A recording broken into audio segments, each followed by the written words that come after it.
போற்றுவோம் இல்ல பாதுகாப்போம் அப்படிங்கிற தலைப்பு. இரண்டாவது, கல்வியினுடைய மேன்மை. அன்பின் அடையாளமாக இருக்கும் மொழி என நான் பற்று வைத்திருக்கும் தமிழ் மொழியினை வணங்கி அவையோருக்கும் என் வணக்கத்தை தெரிவிப்பதில் மிக்க மகிழ்ச்சி அடைகிறேன். நான் ரா கிருஷ்ணன், வணிகவியல் பிரிவில் இருந்து வந்துள்ளேன். நான் இன்று கல்வியின் மேன்மை என்ற தலைப்பில் உள்ள கருத்துக்களை பற்றி பகிர வந்துள்ளேன். கல்வி என்றால் என்ன? கல்வி என்பது குழந்தைகளை மன ரீதியாகவும் உடல் ரீதியாகவும் ஒழுக்கம், நல்லொழுக்கம் போன்ற ஒழுக்க நெறிகளை கற்றுக் கொடுக்கும் ஒரு சமூக அமைப்பாகும். ஒருங்கிணைப்பதற்காக முக்கியமான ஒரு பண்பாக கல்வி திகழ்கிறது. மேலும் தொழில் என்பது கல்வியின் மூலமாக பல தொழில் வாய்ப்புகள் கிடைக்கின்றன. மேலும் மாணவர்களுக்குரிய ஒழுக்கமும் அவர்களின் ஈடுபாடும் மேலும் கல்வியை ஊக்கப்படுத்துகிறது. மேலும் அதிவேகமாக திகழக்கூடிய உலகில் கல்வியின் ஆற்றல்களை பெருக்குவதற்காக செயற்கை நுண்ணறிவுகள் பல உதவி பெறுகின்றன. கல்வியோடு மட்டுமல்லாமல் கல்வியை சாராத தலைப்புகளின் மூலம் மாணவர்களின் அகயுறுகளை போக்குவதோடு மட்டுமல்லாமல் மாணவன்களின் திறமையை கண்டறிந்து அத்திறமைக்கேற்ற பாதையில் அவனை பயணிப்பதற்கும் கல்வி பெரும் வழிவகுக்கிறது. மேலும் பெற்றோர்கள், மாணவர்கள், ஆசிரியர்கள், நிர்வாக ஊழியர்களிடையே உள்ள ஒற்றுமையை கூறி அவர்களிடமிருந்து பயன் சார்ந்த தகவல்கள் மற்றும் செயல்பாட்டை வெளிப்படுத்தும் திறன்களை கல்வி பெரும் வழிவகுக்கிறது. எனவே உழவர்களிடமிருந்து கற்றுக்கொள்வது இளம் கல்வி, ஆசிரியர்களிடமிருந்து கற்றுக்கொள்வது அறிவு கல்வி, பெற்றோர்களிடமிருந்து கற்றுக்கொள்வது வாழ்க்கை கல்வி என இங்கு நின்று பேச வைத்தது ஞான கல்வி என வாழ்க்கையே ஒரு கல்வி என்று சொல்லி விடைபெறுகிறேன். நன்றி, வணக்கம். ஆதிமகன் முதற்றே உலகு என்று திருவள்ளுவர் தனது திருக்குறளில் முதலே கூறியுள்ளார். அதுபோல கற்றோருக்கு சென்ற இடமெல்லாம் சிறப்பு என்று நாலடியாரும் கூறியுள்ளது. கல்வி என்பது யாது? குழந்தைகள் நல்லொழுக்கம், உடல் மற்றும் மன வளர்ச்சியில் திடம் பெறவும் கல்வி என்பது உதவுகிறது. பழமொழிகள் மற்றும் பழைய சங்ககால நூல்கள் குறிப்பிடுகிறது. சங்ககாலம் முதல் இக்காலம் வரை மனிதர்கள் தேசம் விட்டு தேசம் சென்று கல்வியை பயில்கின்றனர். ஆனால் இப்பொழுது நாமளோ கல்லூரி, பள்ளிக்கூடங்கள், பாடசாலைகள் போன்ற இடங்களில் சென்று நமக்கு சுலபமாக கல்வியை கற்றுக்கொள்கிறோம். அதுபோல மனிதர்கள் நல்ல குடிமக்களாக திகழ்வதற்கும் ஒரு வேலை வாய்ப்பை பெறுவதற்கும் கல்வி முக்கிய பங்கை அளிக்கிறது. பெண் கல்விக்காக பாடுபட்டவர் மகாகவி சுப்பிரமணிய பாரதியார். அது இப்போது நினைவாயிற்று. இங்கிருக்கும் அனைத்து பெண்களுமே கல்வி கற்பதற்காக இங்கு கல்லூரி, பள்ளிக்கூடங்கள் போன்ற இடங்களுக்கு வந்துள்ளோம். என் இனிய வணக்கத்தை தெரிவித்துக் கொள்கிறேன். என் பெயர் அனுஷியா. குற்றவியல் துறையிலிருந்து சுற்றுச்சூழல் பாதுகாப்பு என்ற தலைப்பில் பேச வந்துள்ளேன். சுற்றுச்சூழல் பாதுகாப்பு என்றால் என்ன? யாருக்காவது தெரியுமா? நானே சொல்கிறேன். சுற்றுச்சூழல் பாதுகாப்பு என்பது சுற்றுச்சூழலை தனி மனிதனோ, அமைப்போ அல்லது அரசாங்கமோ இயற்கை சூழலுக்காகவும் மனிதனின் நன்மைக்காகவும் பாதுகாக்கப்படும் ஒரு பழக்கமாகும். அந்த பழக்கத்தை எல்லோரும் பயன்படுத்துகின்றோமா? இல்லை. மக்கள் தொகை பெருக்கத்தினாலும் தொழில்நுட்ப வளர்ச்சியினாலும் சுற்றுச்சூழல் சில நேரங்களில் பாதிக்கப்படுகின்றது. இதை உணர்ந்த அரசாங்கம் சுற்றுச்சூழல் சீரழிவுக்கான காரணங்களை, செயல்பாடுகளை கொண்டு வந்துள்ளனர். 1960களிலிருந்து சுற்றுச்சூழல் பாதுகாப்புக்கான இயக்கங்கள், செயல்பாடுகள் ஆரம்பிக்கப்படுகின்றன. மனித நடவடிக்கைகளால் இயற்கை அதிகமாக பாதிக்கப்படுகின்றது. பாதுகாப்பு நடவடிக்கைகள் சில சமயங்களில் கடுமையாக விமர்சிக்கப்படுகின்றன. சில கல்வி நிறுவனங்கள் இப்பொழுது சுற்றுச்சூழல் பாதுகாப்பு முறைகள், சுற்றுச்சூழல் கல்வி போன்ற படிப்புகளை வழங்குகின்றது. மனிதர்களின் நடவடிக்கைகளின் காரணமாக சுற்றுச்சூழல் மிகவும் பாதிப்படுகின்றது. கழிவு உற்பத்தி, காற்று சூழல் மாசடைதல் மற்றும் பல்லுயிர் இழப்பு ஆகியவையே சுற்றுச்சூழல் பாதுகாப்புக்கான பிரச்சனைகளாகும். மிகவும் பிரபலமான அந்நாட்டு இயக்கங்கள் கியோட்டோ நெறிமுறை மற்றும் ஓசோன் படலம். சுற்றுச்சூழலை பாதுகாப்போம், சுகாதாரத்தை பேணுவோம் என்று கூறி விடைபெறுகிறேன். நன்றி, வணக்கம். கல்வியின் மேன்மை பற்றி கூற வந்துள்ளது. கல்வி என்பது ஒருவருடைய அறிவையும் ஆற்றலையும் உயர்த்தி சமூகத்தின் நல்ல அந்தஸ்தை தரும் ஒரு செல்வமாகும். கல்வி என்பது ஒருவனுக்கு ஒழுக்கத்தை கற்றுக் கொடுப்பதோடு நேரத்தையும் மதிப்பையும் கற்றுக் கொடுக்கின்றது. ஒருவன் தன் குழந்தையாக இருக்கும்போது கல்வி ஆரம்பித்து மரண படுக்கைக்கு செல்லும் வரை கற்றுக்கொண்டேதான் இருக்கின்றார். வாழ்வில் கல்வி என்ற விளக்கு ஏற்றாமல் அவனது வாழ்வார்ந்து ஒளிர முடியாது. அதனாலேயே ஔவையார் கற்கை நன்றே கற்கை நன்றே பிச்சை போட்டினும் கற்கை நன்றே என்கிறார். அதாவது பிச்சை எடுத்தேனும் கல்வி கற்க வேண்டும் என கூறுகின்றார்.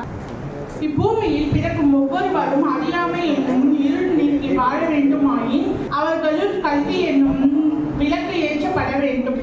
கல்வி என்பது இன்றியமையாததாகும். உலகில் எத்தனையோ செல்வங்கள் காணப்படுகின்றன.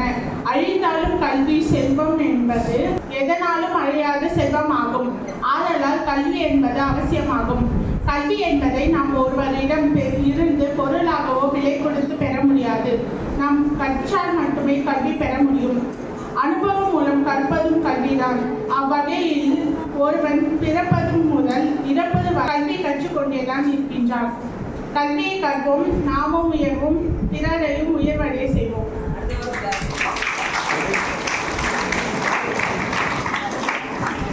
BCom first year student. உலகத்தில் மனிதருக்கு கல்விதான் சிறந்த செல்வமாகும். மனித வாழ்க்கையில் உயர்வான எண்ணங்களும் உன்னதமான குணங்களும் தோன்ற வேண்டுமான கல்வி என்பது மிக மிக முக்கியமானதாகும். கற்றவர்களுக்கு சென்ற இடமெல்லாம் சிறப்பு என்ற ஔவையார் கற்றவர்களின் பெருமையை பாடுகிறார். எவ்வளவு கடினப்பட்டாவது கல்வியை பெற்றுவிட வேண்டும் என்று ஔவையார் பிச்சை புகிலும் கற்கினன்று என்று கூறுகிறார். கல்வியானது மனிதனை சிறந்த ஒழுக்கம் உள்ளவனாக மாற்றுகின்றது. டாக்டர் அப்துல் கலாம் அவர்கள், அம்பேத்கர் அவர்கள், கல்பனா சாவ்லா அவர்கள் போன்ற கல்வியால் குடும்பத்தையும் நாட்டையும் முன்னோக்கி கொண்டு செல்லவும் வறுமையை போக்கவும் கல்வி மிக மிக முக்கியமானதாகும். கல்வி என்பது கடன், அதை கற்றுக் கொடுப்பது தொழில் அல்ல, தவம். நம்பிக்கை கைவிட்டாலும் நீ கற்ற கல்வி என்றும் உன்னை கைவிடாது. நன்றி.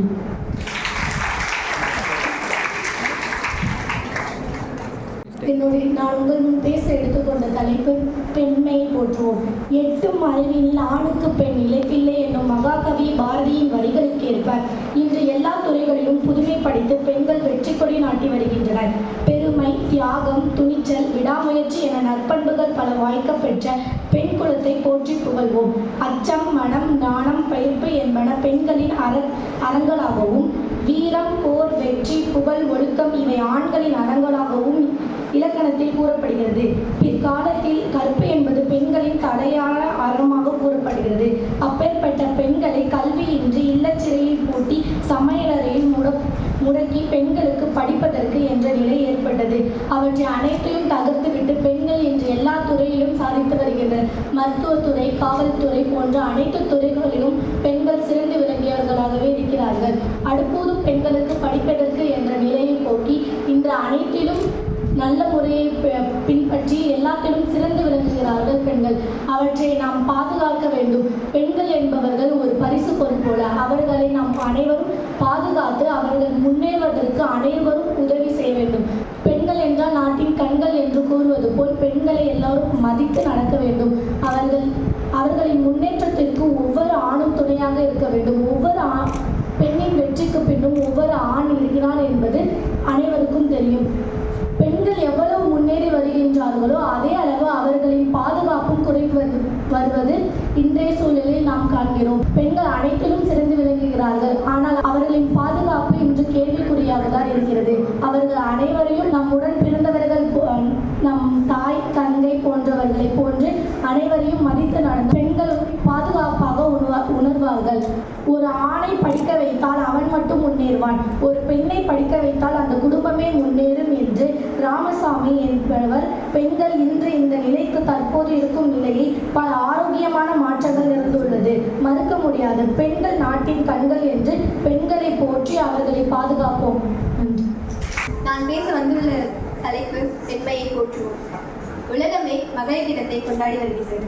ஆண் வர்க்கமே பெண்களை அன்றொரு நாள் வானளவு புகழ் பேசிவிட்டு அடங்கிவிடுகிறது. இது போன்றே ஆகஸ்ட் 15 சுதந்திர தினத்தன்று தேசபக்தி பொங்கி அடங்கிவிடுகிறது. இது தவறு. இரத்த அணுக்களில் சமுதாய பற்றும் தேசபக்தியும் நம் மக்களுக்கு பீரிட்டெழ வேண்டும். அதுவே நம் நாட்டிற்கு உடனடி தேவையாக இருக்கிறது. ஆண்டு முழுவதும் விவசாயிகளுக்காகவும் மக்களுக்காகவும் கடும் உழைப்பை நல்குவதால் மாடுகளை பெருமைப்படுத்தும் விதமாகவே விவசாயிகள் மாட்டுப் பொங்கலை கொண்டாடுகிறார்கள். அது மாடுகளுக்கு வேண்டுமென்றால் கொடுக்கலாம், மகளிருக்கு எந்த காலத்திலும் பொருந்தாது. புதுமை பெண்களடி பூமி கண்களடி, புதுமை பெண்களடி பூமிக்கே கண்களடி என குறிப்பிடுகிறார் ஒரு கவிஞர். பூமிக்கு கண்கள் மட்டுமல்ல, பூமிக்கு ஆதாரமே பெண்கள் தான். ஏறக்குறைய பெண்களை அடிமையாக நடத்திய காலத்தில் மகாகவி பாரதியார் பெண்மையை போற்றுவதை தன் மனைவியிடமிருந்து துவங்கினார். செல்லம்மா, எனக்கு சமமாக என் பக்கத்தில் அமர்ந்து கொள். உலகளவில் மாறுபட்டாலும் ஆணையும் பெண்ணையும் சமமாகவே இறைசக்தி படைத்துள்ளது என்று எண்ணங்களும் உணர்வுகளும் ஒன்றே ஆகும் என பேசி அப்பிரகாரத்தில் அதிசயத்தை விதைத்தார்.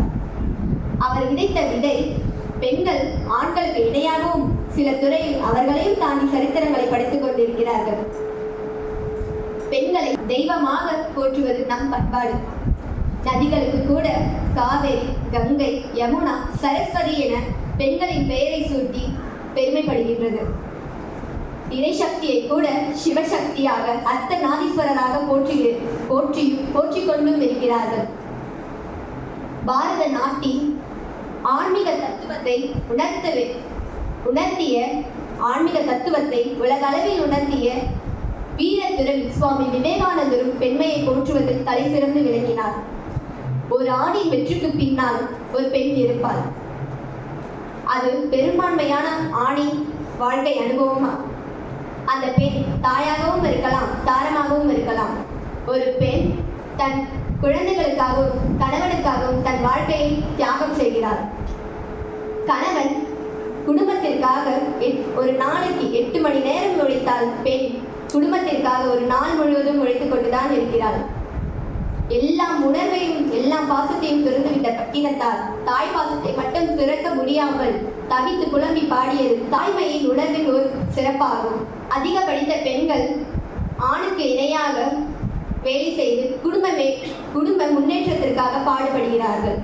அதிக படிப்பில்லாத பெண்கள் சித்தால் சாலை போடும் கடும் பணியில் ஈடுபட்டு குடும்பத்தை காப்பாற்றுகிறார்கள். ஆணின் வருமானம் தீய வழியில் செலவாக வாய்ப்புண்டு.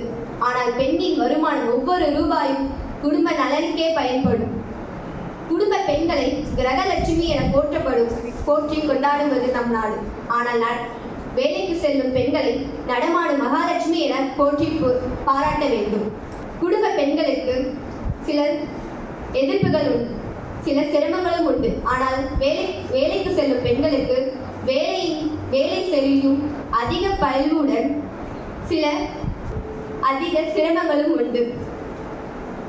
சில மாவட்டங்களில் பெண் குழந்தைகள் பிறந்தும் கருவிலும் கள்ளிப்பால் கொடுத்து கொல்லப்பட்டு வருகிற செயல் ஆண் வர்க்கத்துக்கே அவமானமாகும். இதை தடுப்பதற்காக சமுதாய நிறுவனங்களும் தொண்டு நிறுவனங்களும் செயல்பட்டு வருகின்றன. பெண்களுக்கு அநீதி நிகழும் போது அவர்களின் நகமை அவர்களுக்கு ஆயுதமாக பயன்படுத்த வேண்டும் என மகாத்மா சொன்னதை ஏற்றும் ஜான்சி ராணி, லட்சுமிபாய் போன்ற வீர பெண்களை நினைத்தும் தைரியத்துடனும் துணிச்சலுடனும் செயல்பட வேண்டும். அதுவே பெண்களின் பாதுகாப்பாகவும் ஆகும். வரதட்சணை கேட்பதன் குற்றம். நன்றி.